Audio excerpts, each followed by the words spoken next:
భారత మాజీ ప్రధాని రాజీవ్ గాంధీ హత్య కేసులో యావజ్జీవ కారాగార శిక్ష అనుభవిస్తోన్న నళిని మురుగన్ తాను నిర్దోషినేనని బకాయిస్తోంది. రాజీవ్ గాంధీ హత్యకు జరిగిన కుట్ర గురించి తనకు ఏమాత్రం తెలియదని దబాయిస్తోంది. జైలు శిక్ష అనుభవిస్తోన్న తనతో పాటు తన భర్త మరో ఇద్దరు దోషులు కూడా అమాయకులేనన్నది నళిని వాదన. భారతదేశ చరిత్రలోనే సుదీర్ఘకాలంగా కారాగార శిక్ష అనుభవిస్తూ నళిని అండ్ కో చరిత్ర సృష్టించింది. జైల్లో నళిని మురుగన్ను రాజీవ్ గాంధీ కుమార్తె ప్రియాంక గాంధీ 8 ఏళ్ల క్రితం కలిసి మాట్లాడారు. మంచివాడైన తన తండ్రిని ఎందుకు చంపాల్సి వచ్చిందని కంటతడితోనే ప్రియాంక అడిగారు. ప్రియాంకతో భేటీ అనంతరం నళిని తన జైలు జీవితం ఆధారంగా తన ఆత్మకథను రాయాలని నిర్ణయించుకున్నారు. ఆ పుస్తకం నిన్నగాక మొన్న తమిళనాడులో విడుదలైంది. ఇప్పుడు అది తమిళనాట చర్చనీయాంశమవుతోంది. హంతకురాలి ఆత్మకథపైనే ఇవాల్టి మ్యాగజైన్ స్టోరీ.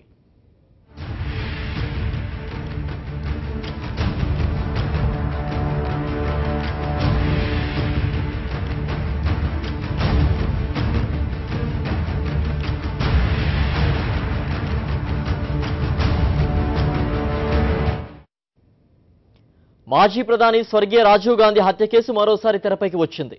అయితే అది కోర్టులో కాదు. రాజీవ్ హత్య కేసులో యావజ్జీవ శిక్ష అనుభవిస్తోన్న హంతకురాలు నళిని ఆత్మకథ రూపంలో వెలుగులోకి వచ్చింది. 26 ఏళ్లుగా కారాగార శిక్ష అనుభవిస్తోన్న నళిని రాజీవ్ హత్య, తదనంతర తన జైలు జీవితం, రాజీవ్ తనయ ప్రియాంక గాంధీతో తన భేటీ వివరాలతో రాసిన ఆత్మకథ ఇప్పుడు తమిళనాట పెను సంచలనం సృష్టిస్తోంది.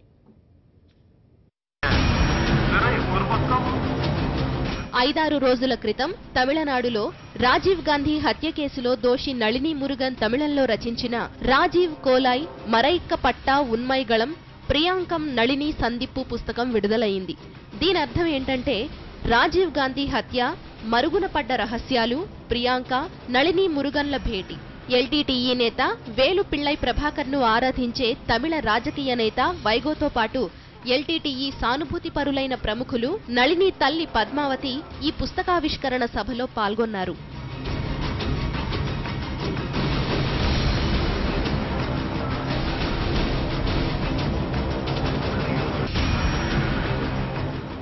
భారత మాజీ ప్రధాని రాజీవ్ గాంధీని అత్యంత క్రూరంగా హతమార్చిన ఘటనలో నళిని దోషిగా తేలారు.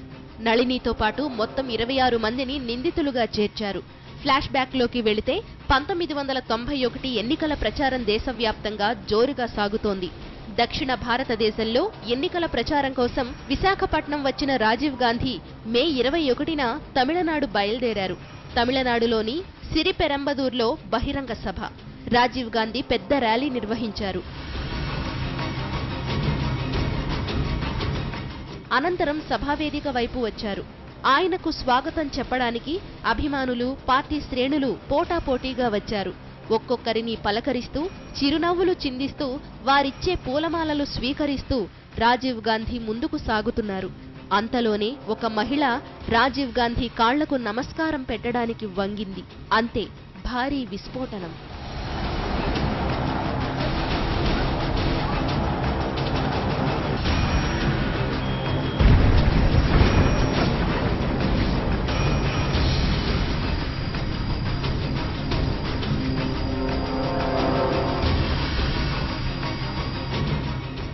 జరగరానిది జరిగిపోయింది. సంఘ విద్రోహులు భారతీయుల ప్రియతమ నాయకుడు రాజీవ్ గాంధీని పొట్టన పెట్టుకున్నారు. రాజీవ్ గాంధీతో పాటు మరో 14 మంది చూస్తుండగానే మాంసం ముద్దలైపోయారు. రాజీవ్ గాంధీ హత్య కోసం శ్రీలంకలో తమిళ ఈలం కోసం పోరాడుతోన్న ఎల్టీటీఈ పన్నిన కుట్ర ఇది. ఇందుకోసం తాను అనే అమ్మాయి మానవ బాంబుగా వచ్చింది.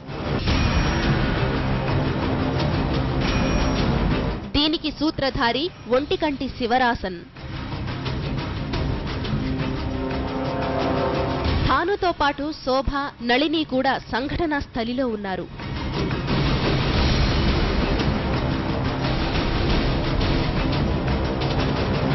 నళిని భర్త మురుగన్ కూడా ఎల్టీటీఈతో సంబంధాలున్న వ్యక్తే. ఈ కేసులోనే నళినితో పాటు మరో 26 మందిపై దర్యాప్తు అధికారులు ఛార్జిషీట్ దాఖలు చేశారు. నళినితో పాటు పేరరివాలన్, శాంతను, మురుగన్, నళినీలకు ఉరిశిక్ష ఖరారు చేసింది.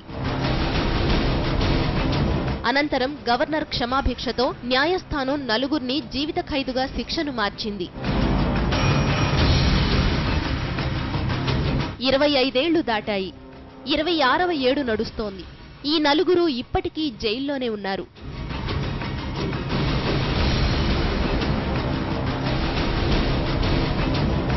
జైల్లో ఉండగానే రాజీవ్ గాంధీ తనయ ప్రియాంక గాంధీ 2008లో నళిని ఉండే జైలుకు వచ్చారు. నళినిని పిలిపించారు. ప్రియాంక గాంధీ ఉన్న గదిలోకి జైలు సిబ్బంది నళినిని తీసుకువచ్చారు. 2 గంటల పాటు ప్రియాంక గాంధీ నళినితో మాట్లాడారు. ఈ సందర్భంగా ఎన్నో ప్రశ్నలు సంధించారు. వాటికి నళిని ఏం సమాధానాలు చెప్పారో ఇంతవరకు ఎవరికీ తెలియదు. పత్రికలు తమకు అందిన సమాచారాల మేరకు భిన్న కథనాలు ప్రచురించాయి. ప్రియాంక గాంధీతో భేటీ అనంతరం తన జీవితంపై ఆత్మకథ రాయాలని నళిని అనుకుంది. ఆ ఆలోచనలోంచే ఈ ఆత్మకథ రూపుదిద్దుకుంది. ఓ మహిళ 25 సంవత్సరాల కారాగార వాసంలో అనుభవించిన తన జీవిత చరిత్ర. ఆమె ఏమన్నా సాధారణ మహిళ అంటే ఓ ప్రధానిని హత్య చేసిన కేసులో ఇన్నేళ్లుగా ఇంకా కారాగారంలోనే ఉంటూ శిక్షను అనుభవిస్తున్న మహిళగా గుర్తు. కానీ తమిళాభిమానం అంతేకాదు జాతీయాభిమానంగా కలిగిన తమిళులకు ఆమె మాత్రం ఓ సోదరి. ఆమె విడుదల అవుతుందో లేదో న్యాయస్థానాలు కూడా చెప్పలేని పరిస్థితి. కానీ తన తండ్రిని చంపిన ఆ మహిళ వద్దకే చనిపోయిన ప్రధాని కుమార్తె వెళ్ళింది. ఆ వెళ్ళటమే ఆమె జీవిత కథకు మూలంగా చేరింది. అదే ఇప్పుడు తమిళనాట చర్చనీయాంశంగా మారింది. ఇప్పుడు ఈ పుస్తకంపై తమిళనాట చర్చ జరుగుతోంది. రాజీవ్ గాంధీ హత్య కేసులో దోషి అయినా సరే నళిని పట్ల తమిళనాట కొందరిలో సానుభూతి కూడా ఉంది. ప్రత్యేకించి 25 ఏళ్లకు పైగా జైలు జీవితం అనుభవిస్తోన్న ఓ మహిళను ఈ సానుభూతి పరులు ఓ సోదరిగానే చూస్తున్నారు. ఆమె విడుదలైతే బాగుండునని ఆకాంక్షిస్తున్నారు. ఈ నేపథ్యంలోనే నళిని పుస్తకం విడుదల కావడం పెను సంచలనమైంది. రాజీవ్ గాంధీ హత్య కేసులో జైలు శిక్షను అనుభవిస్తున్న నళిని మురుగన్ రాసిన జీవిత కథ ప్రస్తుతం తమిళనాడులో ఒక వార్తాదాహనంలా ఇప్పుడు సంచలనంగా అందరిచే చర్చనీయాంశంగా మారుతుంది. అదే మరకపట్ట మర్మంగల్ అంటే మరుగున పడిన రహస్యాల పేరుతో ప్రియాంక నళిని సంధిప్పుగా అంటే ప్రియాంక నళినిల సమావేశంగా ఇప్పుడు చర్చించుకుంటున్నారు. మరి ఇందులో ఈ 20 ఏళ్ల జీవిత చరిత్రను ఆమె ఎలా వివరించారు అన్నది తమిళులకు మాత్రం రక్తం మడిగేలా రక్తం ఉడికేలా ఉన్నా కూడా ఇక జాతీయవాదంగా చూస్తే ఒక ప్రధానిని చంపిన హంతకురాలు దీనికి అర్హురాలా అనేది మాత్రం ప్రశ్నార్థకంగా మారింది. ఈ పుస్తకంలో ఏం రాసిందో ఒకసారి ఇదో ఈ ప్రత్యేక కథనంలోకి వెళ్దాం. ఇంచుమించు 600 పేజీలతో కూడిన నళిని ఆత్మకథ పుస్తకంలో సిట్ దర్యాప్తులోనూ ఆ తరువాత జైలు జీవితంలోనూ తాను చిత్రహింసలకు గురయ్యానని నళిని పేర్కొంది. పోలీసులు, జైలు సిబ్బంది తన పట్ల అత్యంత క్రూరంగా వ్యవహరించారని ఆరోపించింది. ఎవరేమనుకున్నా తాను 100కి 100 పాళ్లు నిర్దోషిననే చెప్పుకొచ్చింది. నిజానికి నళినికి మరణశిక్ష విధించింది కోర్టు. అయితే జైలుకొచ్చేటప్పటికే నళిని నిండు గర్భిణి. జైల్లోనే ఆమె ఓ ఆడబిడ్డకు జన్మనిచ్చింది. నళినిని ఉరితీస్తే ఆమె బిడ్డ అనాథ అవుతుంది. ఆ కారణంగానే రాజీవ్ గాంధీ సతీమణి, ఇప్పటి ఏఐసీసీ అధ్యక్షురాలు అయిన సోనియా గాంధీ నళిని మరణశిక్షను యావజ్జీవ శిక్షగా మార్చాలని విజ్ఞప్తి చేశారు. ఆ తరువాత నళినితో పాటు మరో 3కి యావజ్జీవ శిక్ష పడింది. 2008లో రాజీవ్ గాంధీ తనయ ప్రియాంక గాంధీ నళిని ఉండే జైలుకు వచ్చిన సందర్భంగా ప్రియాంక అడిగిన ప్రశ్నలు తనను అంతర్మదనానికి గురిచేశాయని నళిని తన ఆత్మకథలో పేర్కొంది. తాను హత్య చేసిన ఒక మాజీ ప్రధాని కుమార్తె తనను కలుసుకునేందుకు వచ్చారు అన్న సంగతి తెలిస్తే ఆమె మనోభావం ఆమె మానసిక స్థితి ఎలా ఉంటుందన్నది మాత్రం ఆ రోజు జరిగిన విషయాలను నళిని ప్రియాంక సంధిప్పు పుస్తకంలో పూర్తిగా విశదీకరించారు.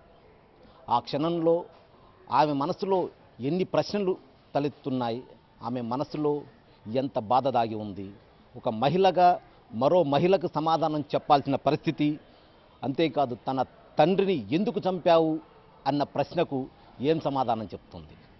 ఇదే ప్రియాంక గాంధీ నళిని కలిసిన సందర్భంలో నళినిలోని అంతర్మదనం. సుమారు 2 గంటల సేపు ఆమె జైలు గోడల నడుమ ఓ ప్రత్యేక గదిలో ప్రియాంక గాంధీని కలిసిన క్షణంలో ఆమె అంతర్మథనం ఎలా ఉంది, తన తండ్రిని ఎందుకు చంపావు అన్న ప్రశ్నకు ఆమె సమాధానం ఎలా ఉంటుంది, ఎందుకు అసలు ఈ హత్య జరిగిందనే దానిపై నళిని ఏమని చెప్పింది? ప్రియాంకతో తన సంభాషణల పర్వాన్ని ఆత్మకథలో 18 పేజీల నిడివిన రాసింది నళిని. నళిని కథనం ప్రకారం ప్రియాంక గాంధీ దగ్గరకు తాను వెళ్లగానే నా తండ్రి చాలా మంచివాడు కదా, అటువంటి మంచి వ్యక్తిని ఎందుకు చంపాల్సి వచ్చింది అని ప్రియాంక గాంధీ ప్రశ్నించింది.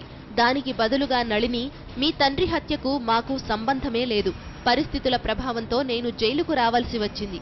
అసలు మీ తండ్రి హత్యకు కుట్ర జరిగిన సంగతి కూడా నాకు కానీ నా భర్తకు కానీ తెలీదు అని సమాధానమిచ్చింది. అంతేకాదు, జైలు శిక్ష అనుభవిస్తోన్న మిగతా ఇద్దరు కూడా అమాయకులేనని నళిని చెప్పడంతో ప్రియాంక గాంధీ ఒక్కసారిగా ఆగ్రహం వ్యక్తం చేశారట. ఆమె ఎర్రబడిన కళ్లతో ఉద్వేగంగా, మీరందరూ నిర్దోషులు, అమాయకులు, అయితే మరి మా నాన్నని చంపిందెవరు? దర్యాప్తు అధికారులు మిమ్మల్నే ఎందుకు అరెస్టు చేశారు? కోర్టు మీకెందుకు శిక్ష విధించింది అంటూ ప్రశ్నల వర్షం కురిపించడంతో తనకి ఏం మాట్లాడాలో తోచలేదని నళిని పేర్కొంది. నళిని పుస్తకాన్ని విడుదల చేసిన వైగో చాలా ఉద్వేగంగా మాట్లాడారు, చాలా ఆవేశంగా మాట్లాడారు. నళిని చేసిన దాంట్లో ఎలాంటి తప్పు లేదన్నట్లుగానే ఆయన మాట్లాడుకొచ్చారు. ప్రియాంక గాంధీ జైలుకు వచ్చినప్పుడు నళిని పడ్డ ఆందోళన, ఆక్రోశాలను వైగో వివరించారు. வாருங்கள் வா எங்களோடு என்று சிறை கண்காணிப்பாளர் அறைக்கு రండి మా యొక్క చెరసాల బతుకులు తెలుసుకునేందుకు రండి.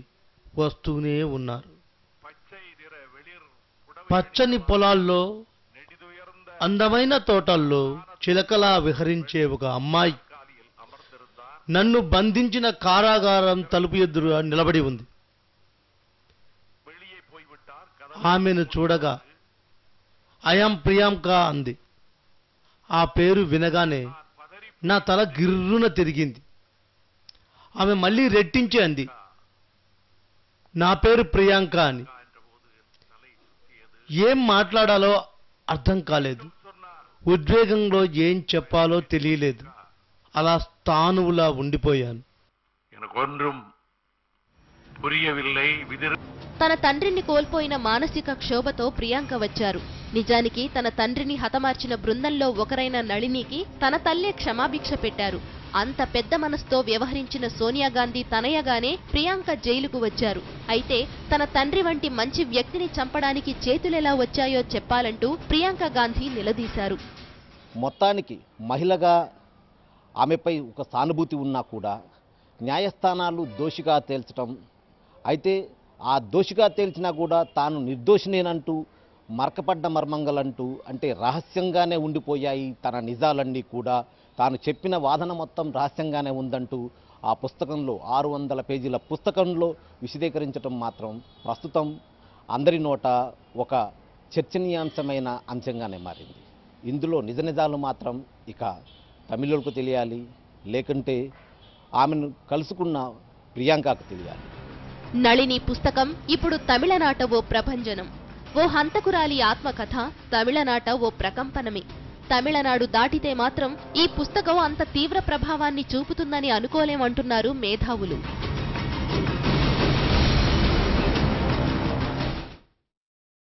నళిని పుస్తకంలో రాసినవన్నీ నిజాలేనా? జైలు నుండి విడుదల అయ్యేందుకు నళిని ఆత్మకథను రాశారా? తాను నిర్దోషినంటూ చెప్పుకొస్తున్న నళిని వాదన అంతా డొల్లేనా, లేక వాస్తవాలు ఏమన్నా ఉన్నాయా? ఇప్పుడు తమిళనాట నళిని పుస్తకంపై ఈ చర్చ జరుగుతోంది. వేలూరు జైల్లో నళినితో ప్రియాంక గాంధీ భేటీ అయిన కొద్ది రోజులకే శ్రీలంక సైన్యం ఎల్టీటీఈ అగ్రనేత ప్రభాకరన్ను హతమార్చింది. ఆ తర్వాత నళిని, మురుగన్లతో పాటు శాంతను, పేరారి వేలన్లను విడుదల చేయాలంటూ తమిళనాడులో ఆందోళనలు నిర్వహించారు.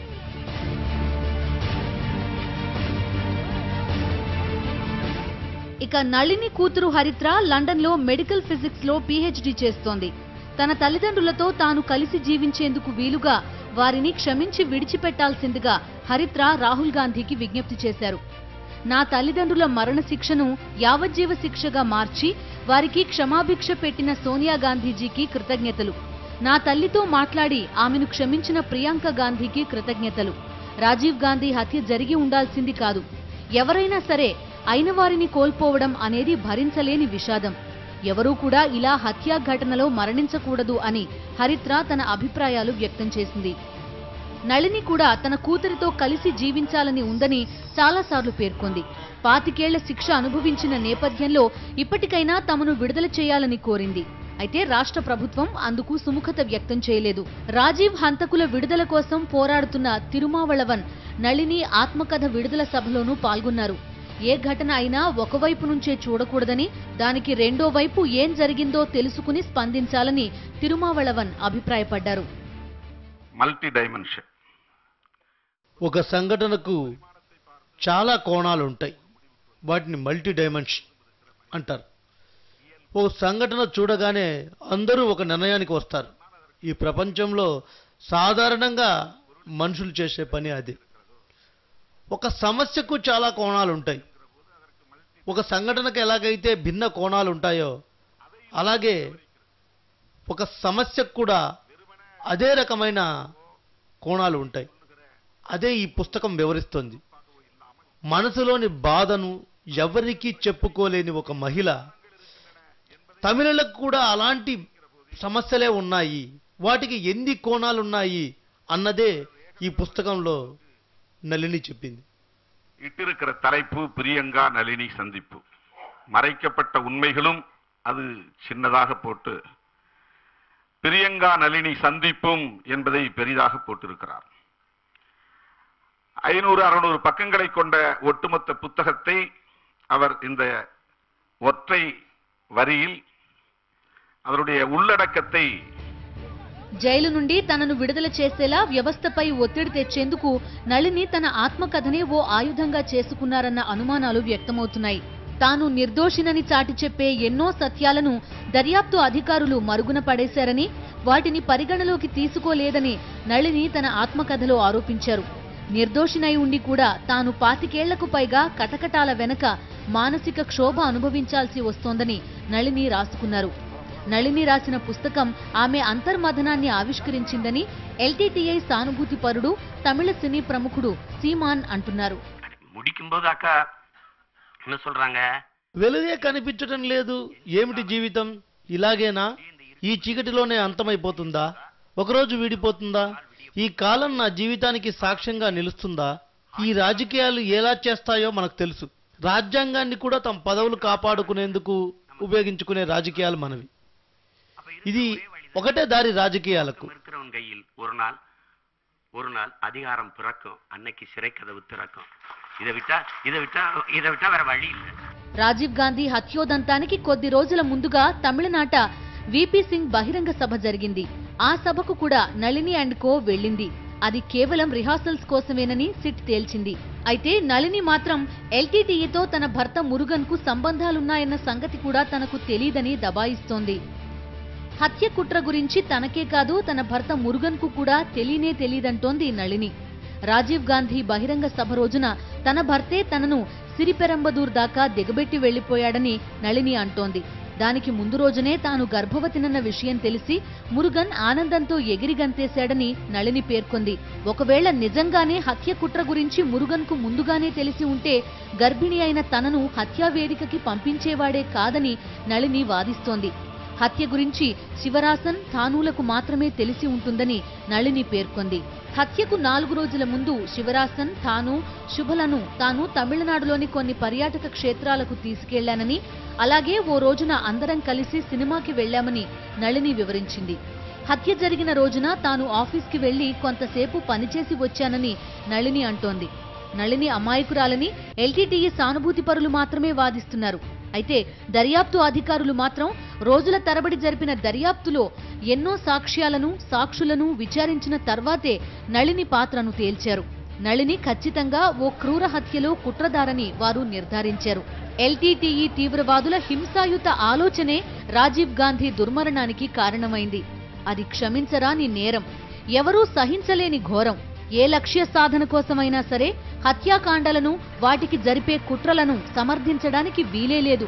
అందుకే న్యాయస్థానం నళిని అండ్ కోకి యావజ్జీవ శిక్ష విధించింది. ఇన్నేళ్ల జైలు శిక్షలో నళిని కనీసం ఇప్పటికైనా పశ్చాత్తాపం వ్యక్తం చేస్తుందేమోనని అనుకున్నారు. కానీ ఆమె ఆత్మకథ మాత్రం మరో బుకాయింపులాగే ఉంది. తాను నిర్దోషునని చెప్పుకోవడం కోసమే నళిని పుస్తకాన్ని రాసినట్టు అర్థమవుతోంది. దీనిపై తమిళ ప్రజలు ఎలా స్పందిస్తారనేది చూడాలి. మరుగున పడిన రహస్యాల్లో నిజాలెంత? నళిని ప్రియాంక గాంధీ రహస్య సమావేశంలో వాస్తవాలెన్నున్నాయి? ఇద్దరు ఏం మాట్లాడారు? ప్రస్తుతం వెలువడిన పుస్తకంలో ఎన్ని నిజాలున్నాయి?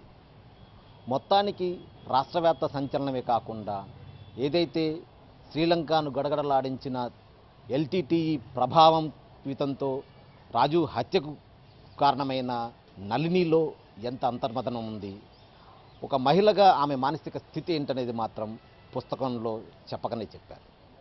ఈ పుస్తకం మరి తమిళ వాదం కావచ్చు, తమిళ భాషాభిమానంతో రెచ్చిపోయే తమిళులకు ఎటువంటి పాఠాన్ని నేర్పుతుంది, ఎటువంటి జవాబునిస్తుంది, న్యాయస్థానం ద్వారా నళిని విడుదలకు ఈ పుస్తకం సహకరిస్తుందా, లేక ఆమెను సపోర్ట్ చేసే తమిళ వాదులకు ఇది ఏ మేరకు బలాన్ని ఇస్తుంది?